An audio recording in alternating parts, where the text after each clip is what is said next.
अस्सलामुअलैकुम। बिस्मिल्लाहिर्रहमानिर्रहीम।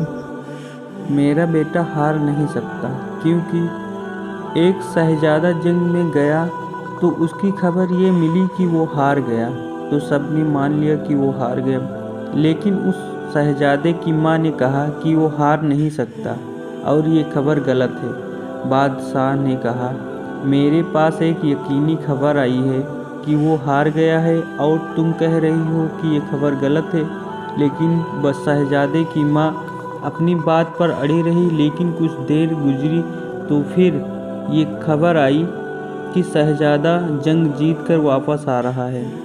बादशाह जल्दी से उसकी माँ के पास आया और पूछने लगा कि जब शहजादे के हारने की खबर आई तो तुम अपने घर में एकदम पुरसुकून होकर बैठी थी और कह रही थी कि ये खबर गलत है, इसकी क्या वजह है?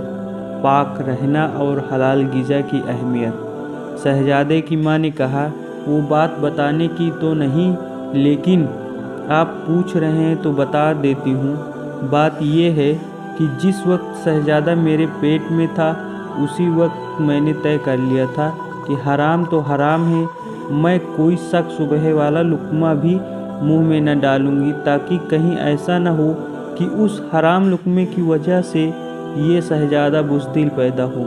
इसलिए कि मुझे पता था कि हराम ग़िज़ा से इंसान का दिल कमज़ोर और बुज़दिल हो जाता है और हलाल ग़िज़ा से दिल दिलेर और ताकतवर हो जाता है।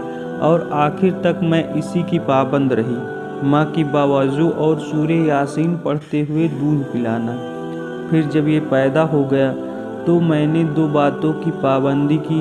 एक ये कि मैंने उसको नापाकी की हालत में कभी दूध नहीं पिलाया, जब भी दूध पिलाया बावजू होकर पिलाया, और दूसरे जब भी दूध पिलाया सूरे यासीन पढ़ते हुए पिलाया।